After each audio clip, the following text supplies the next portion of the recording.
who's exactly. You see who's in control.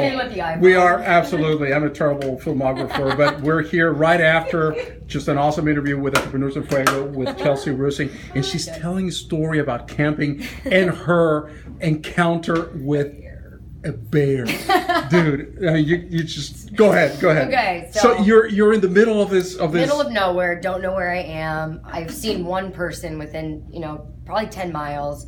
I know I have no idea where I am. If I'm north, south of Sedona, no clue. My family, no one knows where I am. So I come back to my campsite and I'm just like, should make the best of this. Pitch my tent, get my food going.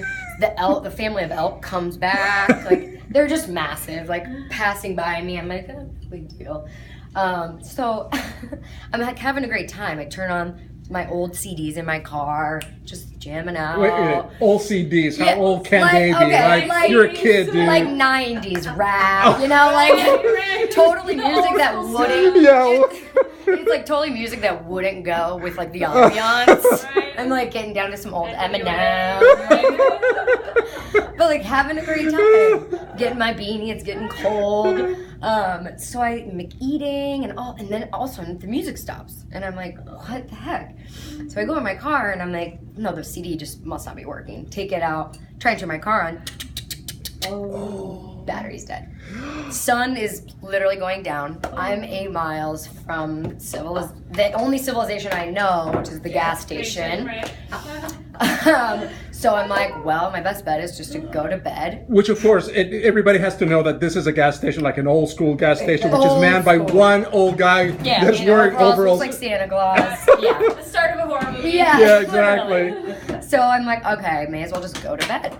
So get in my tent. I'm like a little nervous. I had some flashlight issues, which I didn't understand. I got them all working finally, because light is very important in the pitch black. Let me tell you, I had one at one point, and I was like, no, this is not gonna work. I'm digging through my car, taking like batteries out of things. So finally, I got my lantern. I'm eating. I'm writing in my journal, and all of a sudden, I start hearing some animal noises that I'm like unaware of. Full on growling, the whole 9 yards, like loud. I hear coyotes. I think I hear like a bear coyote fight at one point, and I'm like, I have no idea how close they are to me. I'm terrified. So I'm like, I can't even get in my car for like the comfort, like to turn my car on or like anything. I just felt safe in my warm little tent. So I'm like, okay, I'm just gonna sleep. I'm gonna try and sleep. So I go to bed. Somehow, and I wake up in the morning and realize my car's still dead, and I'm like, okay, I gotta hike.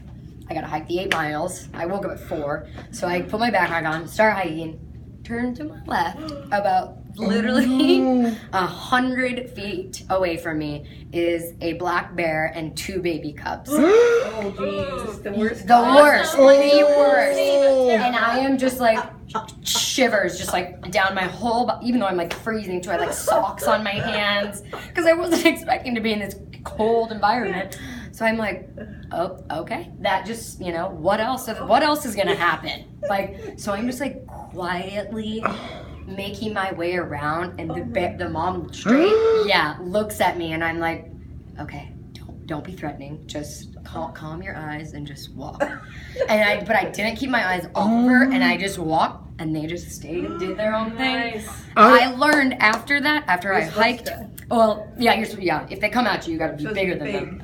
So I learned after the Santa Claus guy helped me jump my car, which is a pain in the butt. I'm like on the side of the road, the freeway, like, oh my God, with literally. I'd have gone Blair Witch Project on that one, there was some weird Blair Witch Project going on there too. I found some weird things that people had built with sticks. Oh, no I was like, way. this could really mess with my dreams, but I'm not gonna let it. I'm just gonna erase that immediately. All right, so but here's the cool thing now. To tie this back into the Entrepreneurs in Fuego project is that you're going to be writing blogs about these adventures. Yes, yes, indeed. Yes. And the Santa Claus guy was so funny. When he saw where I was camped, he goes, "You camped here all alone last night?" I go, "Yeah." He goes, you know this is the most highly populated area of black bears in Arizona. Oh my God. They do Jeep tours where I'm hiking to look at the black bears. I was like, nope. He goes, man, you are really ambitious. You want to come down here and work for me? I go, no. In Happy Jack, that's where I was. So why did you ask him? Did he tell you where to go camping though? No, there was the guy like inside. It was like the younger guy, and like he was the mechanic. I know. Okay. Oh my. I would have been mad. If I was like, wait a second. First you're telling me to go camping, Yeah. and you're telling me it's just a test to see Yeah, if it I is. survive. Yeah. If she, He's yeah, like, it's a "Good if she job." survives, we'll give her a job. Exactly. Yeah, It's she's like, got as the a- character. As a mechanic, Yeah, Happy Jack. yeah, absolutely. We're I tell you what, we're gonna be reading and hearing about these stories in If I Chelsea survive. Rusing's blog. My goodness, great story. Is there hair in your, or mud in your hair, Mud right? in your hair. Mud in your hair. That's what we're gonna follow. Yes. Say good night. Good night, everybody.